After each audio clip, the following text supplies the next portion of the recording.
Bonjour, Monsieur Birubé. Bonjour. Bienvenue à la firme Faneuf et Filles. Merci. Comment peut-on vous aider? Je voudrais rencontrer Maître Desjardins. Allô, c'est moi, Maître Desjardins. Hein? Oui, je suis maître de tradition vivante. Attendez-moi, je m'en viens. Excusez.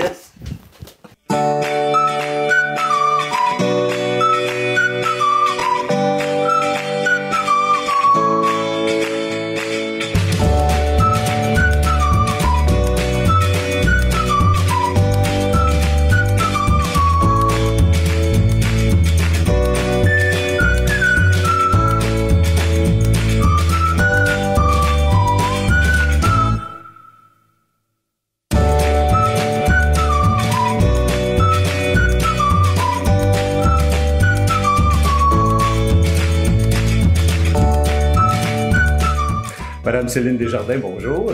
Bonjour. Madame Desjardins, vous venez d'être nommée maître de tradition vivante par le Conseil québécois du patrimoine vivant. Expliquez-nous, qu'est-ce que c'est qu'un maître de tradition vivante?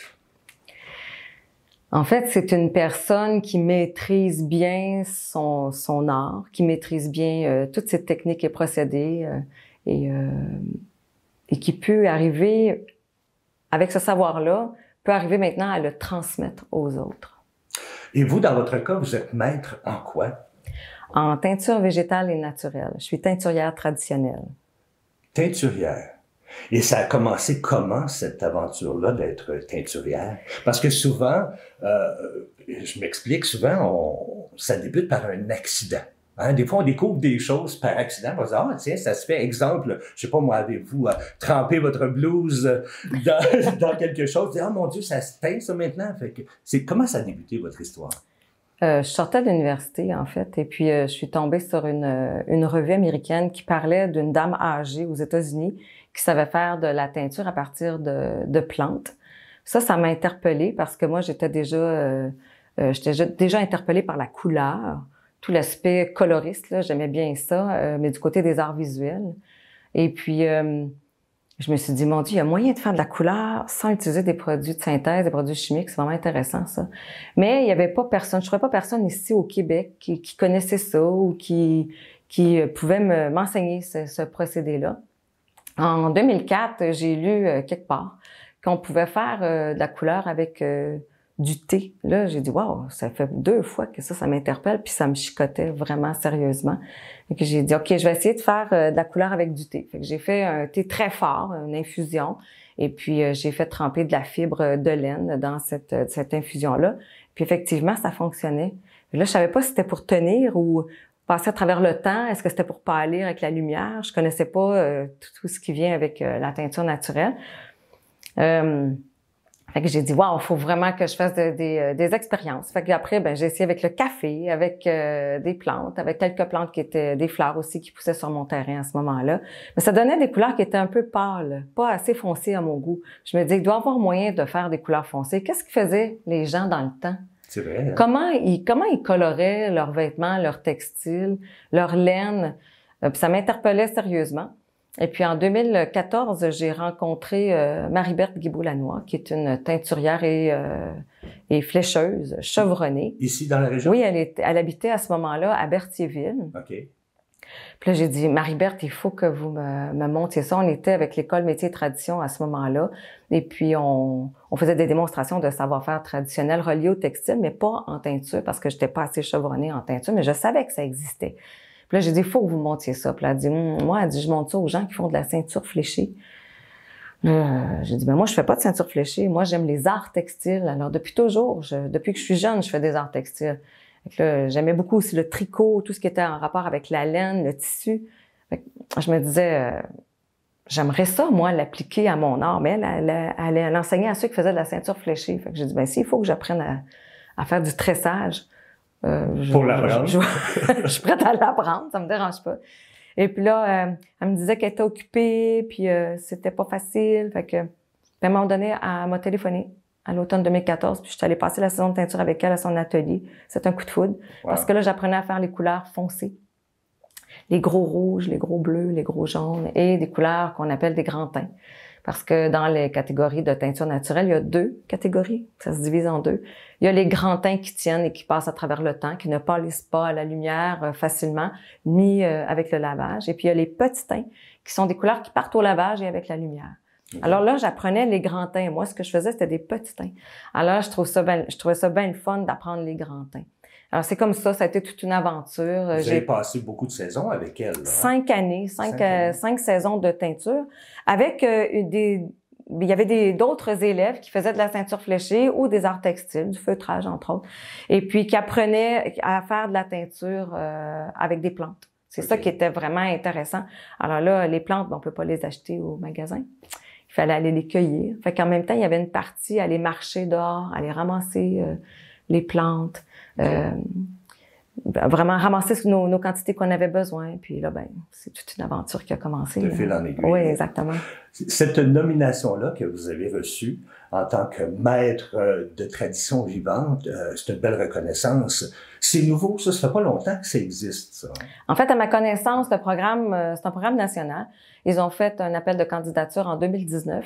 La première cohorte a sorti, ils ont nommé 5 personnes en 2020 et 5 autres en 2021. Et en 2021, dans cette cohorte-là, il y a Hélène Blouin, qui est flécheuse et qui a gagné, en fait, qui a été nominée comme maître de tradition vivante. Et c'était une élève de Marie-Berthe Guibault-Lanois. Mais elle a gagné cette nomination-là. En fait, elle a été nommée comme en ceinture fléchée traditionnelle.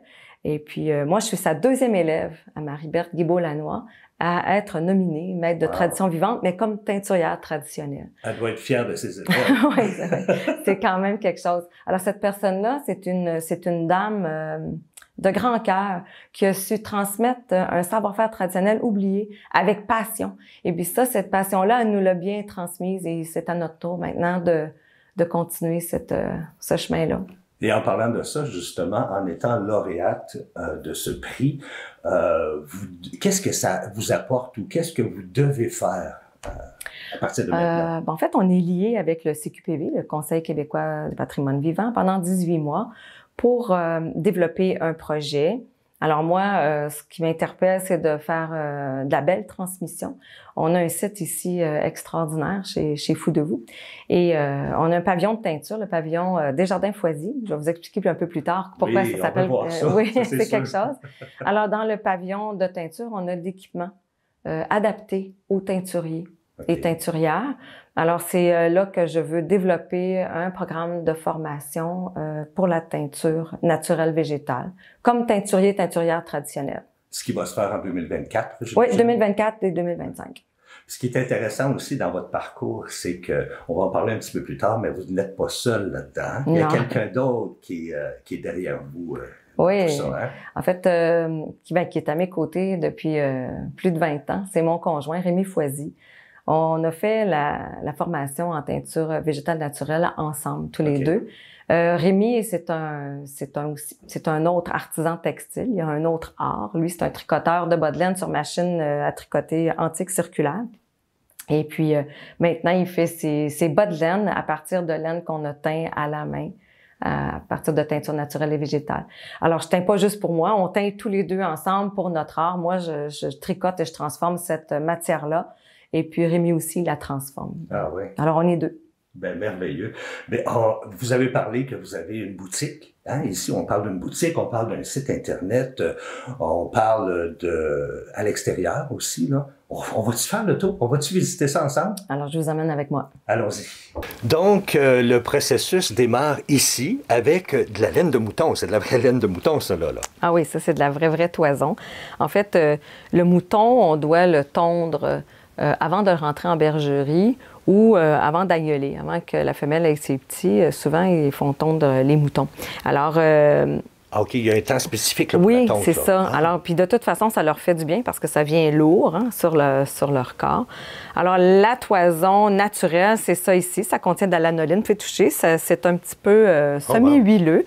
Celle-là, elle a été lavée et cardée. Elle est prête à la filature. En fait, elle est prête à filer. Quand vous dites carder, c'est brosser, là? Oui, c'est comme des cardes où est-ce qu'on... Okay. Oui, c'est ça. C'est comme brosser la laine. Alors, une fois qu'elle est prête comme ça, mais il faut surtout bien la laver parce que ça contient beaucoup d'huile, le mouton. OK. Alors, une fois que c'est bien lavé, alors cette toison-là, on va la twister en filature. En fait, vous pouvez prendre votre côté. OK. C'est Bougez merveilleux. plus, on twist, on twist, on twist. Ça, c'est fait par des machines, ça, Oui, j'imagine. c'est une machine qui va twister la laine comme OK. ça et ça va devenir un brin de laine prête à être Comme on travaillé, voit ici, là. soit tricoté, soit crocheté ou soit au tissage. Alors, c'est comme ça qu'on faisait à l'époque avec un rouet, hein, le rouet, la grosse roue qu'on faisait tourner pour faire des brins de laine. Et si on plie ça en deux, comme ça ici, ça se twiste ensemble, puis ça devient des laines prêtes à être utilisées. Et c'est très, très solide. C'est ça ici, là. Oui, celle-là ici, elle a été faite en filature. On appelle ça un écheveau de laine. Ça pèse 100 grammes. Donc, pour nous, ça nous permet de travailler avec des recettes et des poids précis de plantes pour teindre. Hein, on sait le poids de laine, combien de poids de laine ça prend pour combien de poids de plantes pour arriver à des belles couleurs. Fait que donc, c'est ça qu'on va teindre. Oui.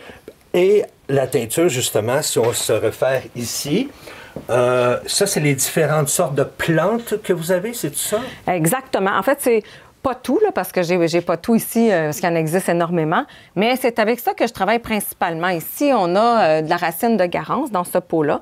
Alors, la racine de garance, c'est une plante qu'on cultive ici sur le terrain. Cette racine-là, on peut en faire l'extraction environ aux 3 ans pour pas épuiser notre terre. Alors, on prend des racines, on les fait sécher durant tout l'hiver. Celle-là, elle est sec, et puis elle est bien séchée. Et puis là, après ça, on peut la broyer et en faire une poudre. Alors, on a des équipements, on va broyer cette racine-là. À l'intérieur de la racine, c'est comme orangé. Alors, on voit bien là, que c'est comme la couleur orangée rouille. Et une fois mouillé dans un bassin de teinture, on va obtenir des rouges comme ça ici. Le rouge qu'on a dans les mitaines ici. Oh, wow!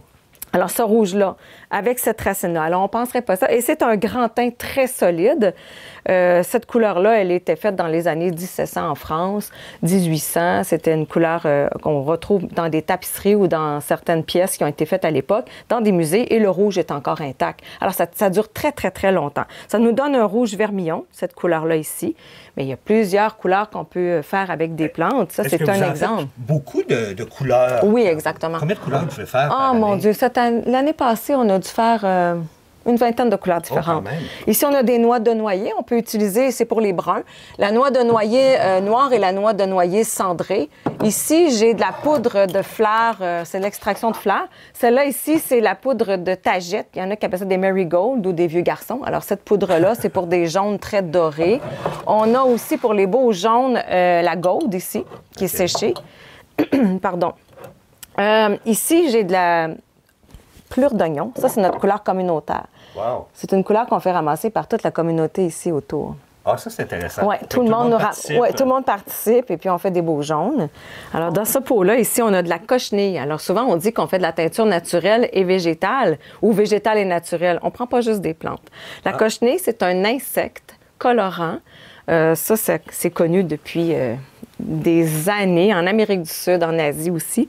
Alors, c'est une couleur qui est importée. On n'a pas cette couleur-là ici au Québec et c'est le seul rouge et rose qui tient bien à travers le temps. En fait, on peut obtenir des roses comme ça, mais on peut obtenir aussi des gros rouges pompiers qu'on appelle, avec la cochenille. Alors, c'est des recettes de grand teint qui passent à travers le temps. Là. C'est vraiment très, très solide. Alors, ça, c'est nos deux couleurs ici qui sont importées. On a la cochenille qui vient du Mexique et on a le bleu qui nous vient d'Afrique. Le bleu aussi ne pousse pas ici, pas l'indigotier comme ça, ne pousse pas ici au Québec. On a des sortes d'indigotiers qui poussent, mais ça ne nous donne pas des bleus très foncés. On n'a pas la température ni le climat pardon, pour obtenir des bleus foncés. Alors, on travaille avec le bleu qui vient d'Afrique, comme ça. Il est comme je pourrais dire, comme en roche solide. C'est un procédé de sédimentation et le sédiment, une fois qu'il est séché, il est brisé en morceaux, il est importé et on peut le remettre, nous, ici, on les remet dans nos bassins sous forme liquide et puis on peut refaire du bleu avec ça. Alors ça, c'est nos deux couleurs importées. Tout le reste, c'est du Québec. C'est du Québec. Oui. Fait que donc, une fois qu'on a notre laine, Oui. qu'on a nos ingrédients, si Oui, je peux c'est dire, ça. le pavillon est ouvert, on prend ça, on fait bouillir le tout, on fait tremper notre laine. Oui, bien, on a un procédé, on a des températures, des chaleurs à atteindre dans nos bassins. En fait, il est très rare qu'on va faire bouillir, comme vous dites, parce qu'une fois que ça bouille, c'est trop fort et trop chaud. La laine va feutrer puis elle va s'agglomérer. Les fibres vont s'agglomérer ensemble. Alors, il ne faut surtout pas faire bouillir, il faut monter juste avant le point d'ébullition. Wow. Puis là, on fait tremper la laine un certain temps. Oui, il y a des recettes que c'est 1 heure, des fois c'est 2 heures, ça dépend de... Et les plantes, souvent, on les fait cuire avant. On va faire cuire nos plantes, il y a une macération, il y a une décoction. On va filtrer le jus. C'est comme une grosse tisane qu'on fait, là. Ça sent la tisane des plantes, là. Mais ça se boit pas. Exactement, exactement. On boit pas ça. Fait que donc, une fois que la laine a été teinte, oui. c'est là qu'on se ramasse dans votre... dans l'atelier. Dans l'atelier pour, justement, là, travailler la laine. Oui. Fait qu'on s'en va dans l'atelier. Parfait. Maintenant que la teinture est faite sur la laine, on est dans votre atelier pour finaliser, pour bâtir quelque chose. Qu'est-ce que c'est que cette machine-là ici? En fait, ici, on est devant une machine à tricoter circulaire, moderne. C'est une machine contemporaine. Ça fait pas tellement d'années que ça existe. Moi, je travaille avec ça, ça fait maintenant 5 ans. Ça vient d'Allemagne. C'est en plastique. C'est un plastique rigide. Fait que ça n'a pas une longueur de vie extrême. Tu sais, c'est pas bon pour 20-30 ans, là, surtout que moi, je l'utilise énormément. J'en passe une machine comme ça environ aux 3 à 4 ans. Ah oui? Oui. Alors, on a une poignée ici. On a la laine qui provient d'un dévidoir. C'est en fait pas un dévidoir, mais un cannelier de tissage. Alors, mes bobines sont faites. Une fois qu'on a teint nos laines en écheveau, on les transfère sur des bobines de bois. Ça, c'est artisanal, hein, c'est fait main. C'est Rémi qui a fait les bobines. On transfère la laine sur les bobines, sur le cannelier, et puis à partir du cannelier, je peux faire rentrer la laine dans la machine en tournant la poignée comme ça ici. Okay. Et chaque aiguille tricote une maille. Alors, c'est beaucoup moins long que de tricoter à la main. On fait beaucoup de tricot à la main ici, mais on fait aussi du tricot machine, mais du tricot machine pas électrique. On fait du tricot machine à la main, à manivelle. C'est ça, exactement. Wow. Alors, on a la série de machines comme ça ici, modernes. On a une plus petite aussi dans le même genre. Mais on a d'autres machines aussi circulaires, antiques, pour tricoter les bas et pour tricoter les jambières. Fait qu'il y a plusieurs machines ici. Oui, exactement. On travaille sur plusieurs machines. Oui, on voit exactement. même votre conjoint ici en arrière qui travaille présentement. Oui. On va aller lui parler un petit peu plus tard. Là, il fait quoi? Il est en train de faire des bas de laine à gauche et à droite des jambières. Oh mon Dieu, oui. C'est intéressant. On est en production. L'hiver, c'est notre période où est-ce qu'on ne teint pas. Le pavillon de teinture est hivernisé. Alors, durant l'hiver, c'est notre période de production. De janvier à juin, on est en production. On va produire tout ce qui va être vendu, soit en boutique ou au marché de Noël de Joliette durant tout le mois de décembre. On est là. On est présent à cet espace-là et on vend notre production. Alors, nous, c'est pas un hobby, là, c'est vraiment notre vrai travail. On est artisan et puis on mange et on vit avec ce salaire-là.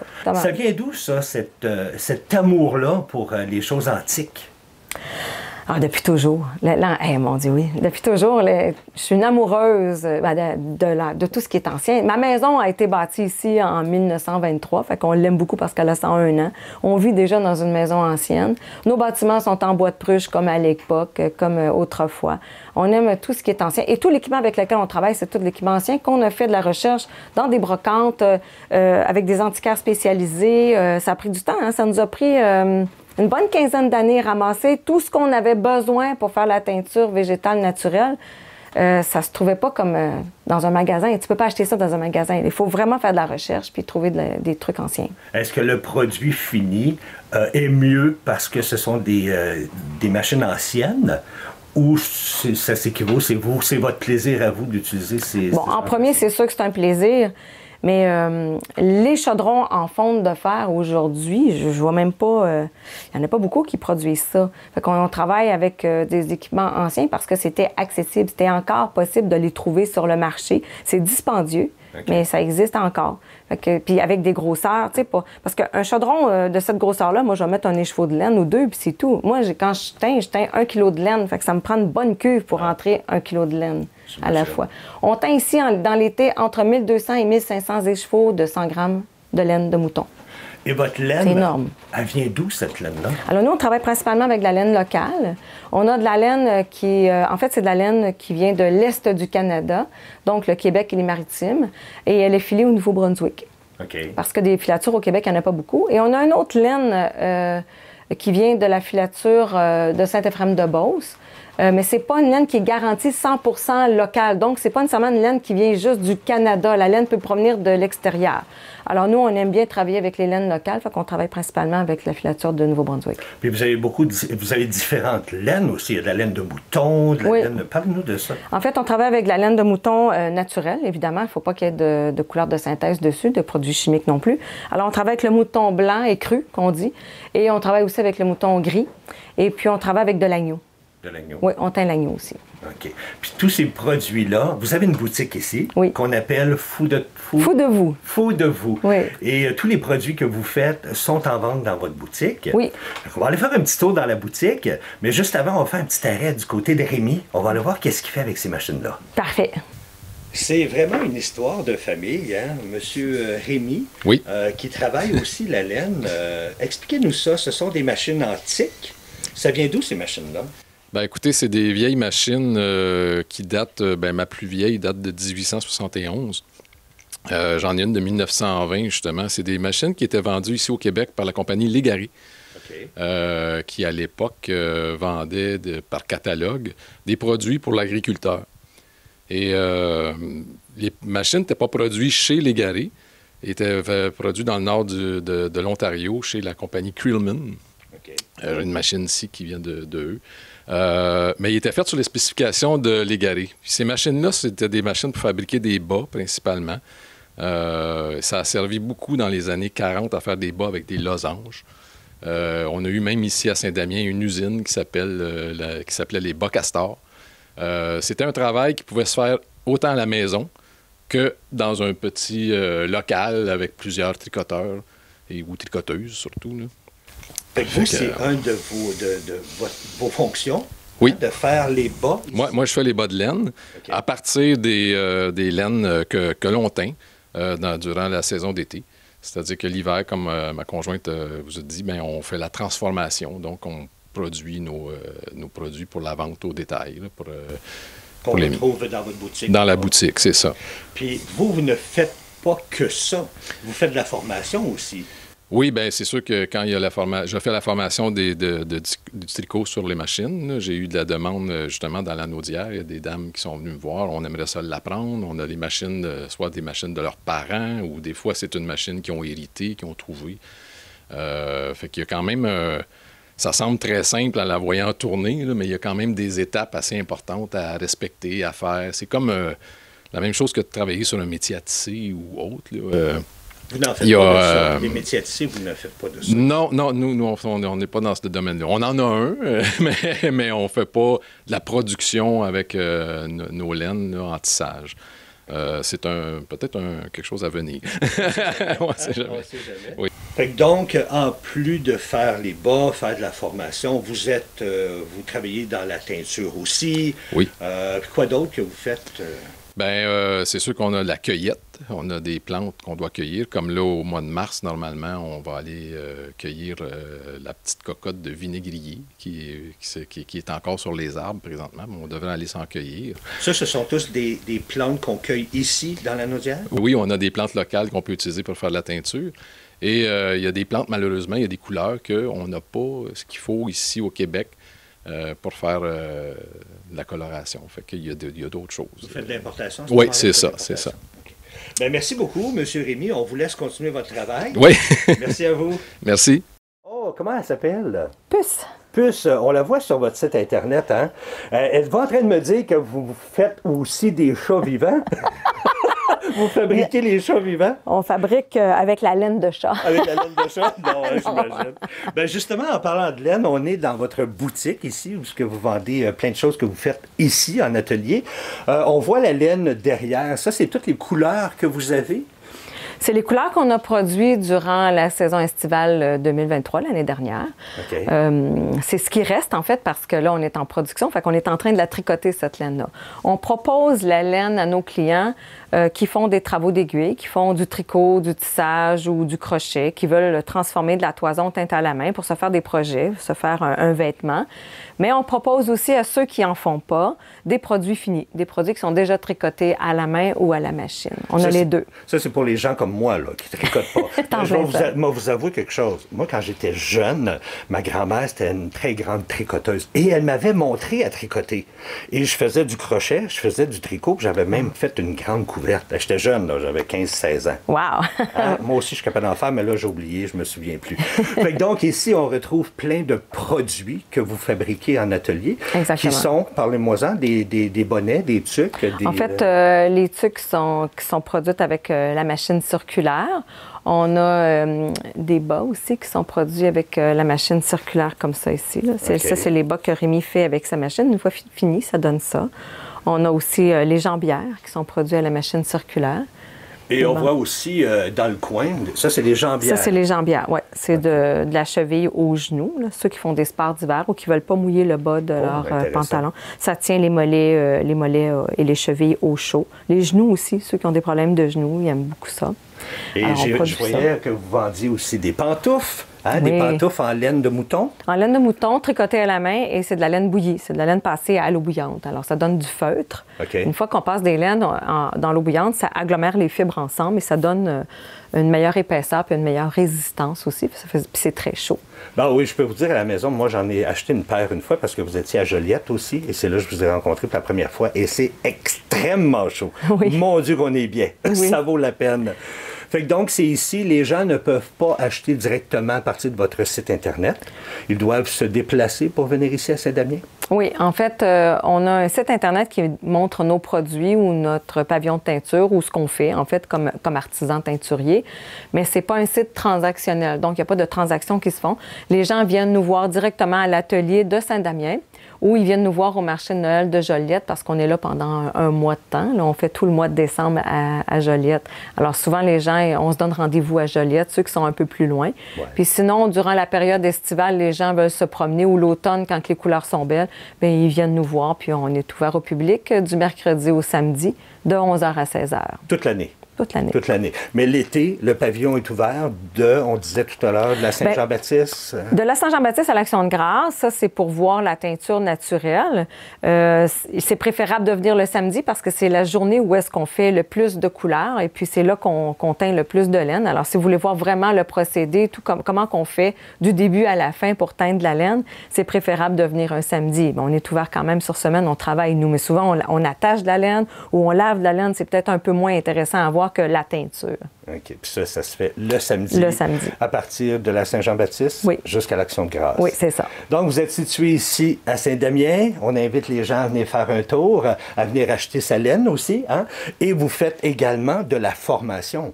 De la formation sur la teinture naturelle et le tricot à la main et le tricot machine. Alors, on a 3 types de formations ici. Ceux qui veulent apprendre à faire de la teinture naturelle et végétale, ils peuvent nous téléphoner ou nous écrire nous envoyer un petit courriel. Et puis, je peux regarder aussi les besoins des gens, qu'est-ce qu'ils veulent savoir, qu'est-ce qu'ils veulent apprendre exactement. Il y a le tricot à la main, débutant, intermédiaire et avancé. Et il y a aussi le tricot machine circulaire antique. Alors, si les gens possèdent une machine puis qu'ils veulent apprendre à tricoter avec cette machine-là, une machine circulaire pour faire des bas de laine, bien ça, c'est Rémi qui donne la formation en tricot-machine. Bien, merci beaucoup. Ce fut une merveilleuse découverte dans la région. Et on vous souhaite bonne chance. Félicitations encore pour votre nomination. Merci beaucoup. Ça, c'est beau. C'est le fun. C'est extraordinaire. Pour la région, hein? C'est une belle reconnaissance. Effectivement, pour le travail accompli. Oui. Merci beaucoup, Mme Desjardins. Merci, Bonne monsieur. continuité. Merci. Eh bien, merci à vous à la maison d'avoir été là pour une autre émission à la découverte de votre région et on se retrouve dans une autre émission un peu plus tard. Je vous souhaite une excellente journée. Bye bye tout le monde.